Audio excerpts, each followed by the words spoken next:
Welcome to Tablenauts. My name is Max. I'm Doolin. We didn't go. We need to establish what order we're doing this in. I just know when he says Max, I'm supposed to say I'm Doolin. Welcome to Tablenauts. My name is Max. I'm Doolin. Josh. I'm Kenny. And today we are talking to you about Terrorscape, a game that's on Kickstarter right this very moment. We just finished playing another game of it and we had a blast. We were chased by the butcher, we repaired a radio, we found some keys, and we had a great time doing it. Some of those were way cooler than the others, and you ended with "we found some keys." No, that's too strong. This is a 2 to 4 player hidden movement game with asymmetric killers and slightly asymmetric survivors as well. I mean, they do matter. Certainly it mattered. But the killer is where the real asymmetry comes from, where you've got a mean, brutal butcher or a ghost that doesn't do a lot of damage but is able to fly around the map super quickly, and they're all terrifying in their own unique ways. So in this short video, we're going to tell you what we liked about it, why we think you should get it, why we think you shouldn't get it, and then just some final thoughts so you can make your decision on the campaign page. So starting with why you should get Terrorscape. Doolin, why should the people get Terrorscape? Okay, so first off, I can't help but compare this to a couple different things. It's just incredibly thematic, for one thing, and it pulls you in immediately. Like, I did not expect as good of a time from this as we had. I think we were all pleasantly surprised with it. Incredibly surprised by it. But as a big fan of a game that they might not want to be compared to, but like, we're gonna do it anyways. And it's been in my top like 20 for a really, really long time. Last Night on Earth like gives me some similar feels. Not where I thought it was going. No, but like, here's the thing. I love 1v mini games, and a lot of them that I've played have these incredible tense moments where either the group doesn't know where the one person is, or the one person doesn't know where the other people are. And this having like a horror theme, like Last Night on Earth, helps it a lot for me, because nothing is better than one person being this horrifying thing and everybody else at the table having to fear them. And that just makes the game have these huge, like, exciting moments where not only am I hiding from Josh, but these two know I'm exactly right beside Josh, and I'm just waiting for Josh to say the phrase, and I search. And when he doesn't, it just feels like so good. Yeah. But the theme is probably the biggest thing for me, because without that, I think this game then becomes just Battleship, or this game then just becomes a strategic game and loses a little bit of that like exciting nature to it. So the theme is just incredible. Sure. That's mine. What about you, Josh? So for me, the first thing that instantly sticks out is what is essentially the DM screen. Yeah. The house. It is such a set piece that is massive, and it's not that bad to put together. And it's really not. When we first got it, we were like, oh. We have to do this every time. Yeah, this is going to be rough, but it's really not. Yeah. And it has a dice tower attached to it that just makes a really satisfying sound. Give it to him. Listen to that. It's so good. It's going to catch people's eyes. Like, if this is like at a convention, you're going to walk by. Conversation starter. Conversation. Nice, perfect. Exactly. There are games that have such interesting productions and unique productions that make it just that much easier to be like, hey, dude, do you want to try this game? Hey, mom, do you want to try this game? And like, when they normally be like, no, I don't want to play Catan, they'd be like, that house looks pretty cool. Like, maybe I want to play that. But I really do think it goes a long way. The thing I really like about it is if you're playing on the other side of the killer, I love like the silent communication that happens between the other players. So it's just like, there's just so many moments where like you're just pointing silently and saying, I'm gonna do this, and you're just looking at each other. You fake out, like you move your piece and you're like, I'm gonna move here, and then you just put it right back where it was. You're like, I'm not actually just trying to use everything you can. Right, because you don't want to tell me what you're doing. Right. The more information I get, the more I can piece together. Yeah, like Doolin at one point in time was like, we can just remove this noise because no one's in this room. And I was like, yeah, but my character could have been in that room, Doolin. I hated that. I think with that, one of my favorite moments from this last one was I saw you move to the generator room, And I was like, I'm at the secret passage. I'm just gonna join him over there, and then next turn we're gonna have a lot of fun. It's like we're doing this, right? Like we are doing this, right? But you have to do that all silently. It has so many moments where you can be clever on that side, right? Yeah. I don't know how it feels on the killer side, the clever moments. Yeah. He lost both times, so I don't know if it's Right. They were close, though, for sure. I never felt that it was unfair. Yeah. Like when you guys, one of the ending conditions is you can call the police and then they have to survive for 5 turns. And at that point, like even when there were 5 turns left, I never felt like, oh, it's impossible for me to do this. Right, because the thing is, to win, you have to kill one person. Yeah. And to kill one person, you damage them twice. And we had called the radio, we fixed the radio, but at that point, Doolin and Kenny were both damaged. So like, yes, you have to find them and they have to be hit because it's not an instant hit, but like it's always within reach. It's never so far out of reach that you're like, well, this game's over. You won, right? Like you won. Let's just wrap it up and start again. Yeah, and on the last turn, it really came to a 50-50 shot of like, I know that these are the 2 places that he could be. Which one do I go for? Yeah, and I just you were picked the wrong very one. beefed were up so at that point. You close. probably would have killed him. Yeah, you were so close. Now, I think for me personally, I think this is like the first of its kind of, to be what I would refer to as like a party game almost. Almost. Like it's not to the level of like Just One or something like that it's just fun party cards, whatever. But like if you're talking hidden movement, this gives me those feelings like the table talk, the excitement, and it's quick to play. Like it's the most party game-ish thing in that genre that I can think of. Yeah. And when I'm thinking of like my favorite hidden movement games, you know how much I loved Mind Management, but like I haven't played Mind Management in a year plus. And I think that this being quick to set up and approachable for so many people is gonna take this as to, even if it's not my favorite, the most fun and likely one that's most likely to be played. It's just, I think that it has so many things going for it from that point of view. Absolutely. Now, we've been gushing about it, but why shouldn't you get it? I'd like to start with this one off if I could. Go for it. But we talked about how much we like this theme. Not everyone's going to. That's true. And I think if you don't buy this game. Yeah. I mean, hang it up right then and there. If you're looking at this video and like, I'm not a big fan of horror, or like, the people that I play with don't like, gory, not that this is gory, but they don't like that kind of thing. It's over. This isn't for you. This game is not for you. That said, if you like that theme, it gives you those feelings so much. When you said that you were talking about a game, I thought you were going to say Dead by Daylight. Yeah. No. You flipped it on the script and said Last Night on Earth. I figured somebody else might take that later. We'll talk about it later, but it gives you those feels for so sure. good. Yeah. I like how we were like, why shouldn't you get it? Okay, but you really should. Yeah. But no, sticking to the point, why shouldn't you get it? If the theme doesn't work for you, don't. I mean, this is kind of silly to say, but if it's a game that you don't think you're going to be able to table, especially multiple times, then I don't think that it would be a great pick, because I think this game continues to shine as you begin to learn the different abilities of the killers and the different abilities of the survivors as well, because they all have their own little perks. And we're also just working in the prototype here. Yeah. There's more killers, more survivors, and more maps in the actual game. More maps, Yes. too? Yes. Oh, wow. More man. maps in the actual game Send that's us on those, Kickstarter right please. now. I'm sure you're watching this.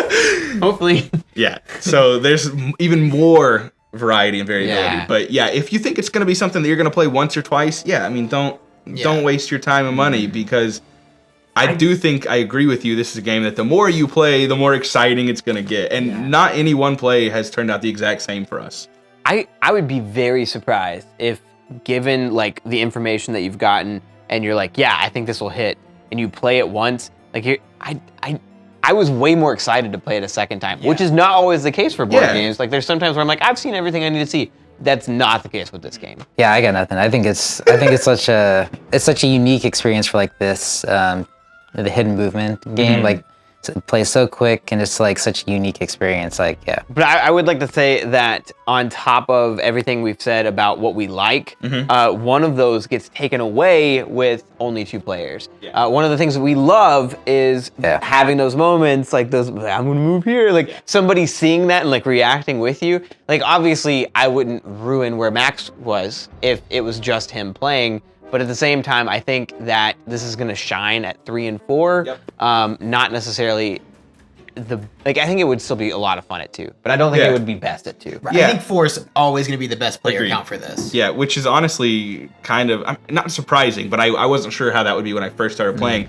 And if you've watched the channel, you know that I loved mind management at 2. Specifically, I thought it was excellent at 2. And though I think this is still probably good, we've not actually played it at 2. We don't have any experience in that realm, but I'm sure it's still good, and it's aided in the fact by it's quick, and your turns are going to be rapid if you're the one person controlling all 3. So I think it's going to be quick and still enjoyable, but for me, like 100%, you nailed it. The table talk, the interaction, the trading items, and like because you're not paying attention necessarily what your other people have, and they're like, you want this? And you're like, oh my, that's perfect. That's exactly what I need. Yeah. And so you miss out on those things. So I do think that it is a game that could still work at that 2-player count, but 3, definitely 4 is where it's going to shine. Fortunately, it's easy to table because we're not someone that has 4 that often unless we're here Tablenauts meetup. But like I could see me playing this with Danielle and my parents. Like it's pretty quick and approachable. And I think what helps with that is that it's not there. And I don't know about like the Kickstarter. There might be something like this in the Kickstarter, but there is no campaign or anything. Right. So it's not like you have to play with the same group of 4 every single time.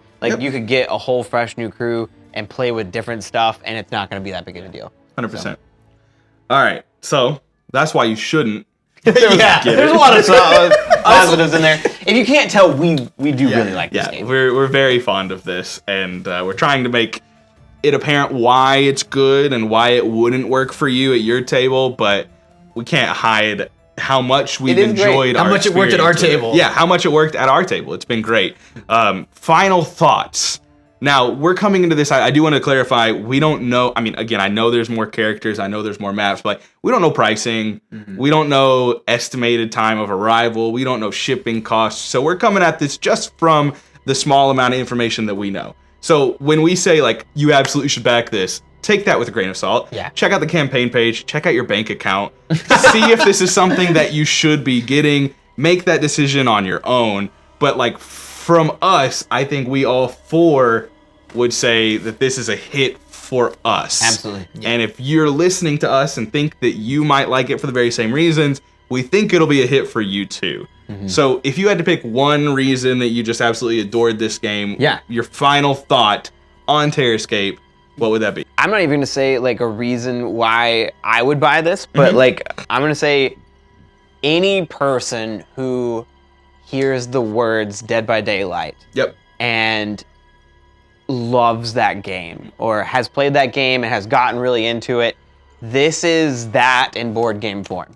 Like the feelings I got playing that, the terror even that I got playing that, it's exactly the same. If you are into that at all, get it. If you're not, I mean, it might be a pass for you, in my opinion. So, I mean, but Dead by Daylight, great game. Like even I didn't know that they were gonna have separate maps. Like it's basically Dead by Daylight, the board game.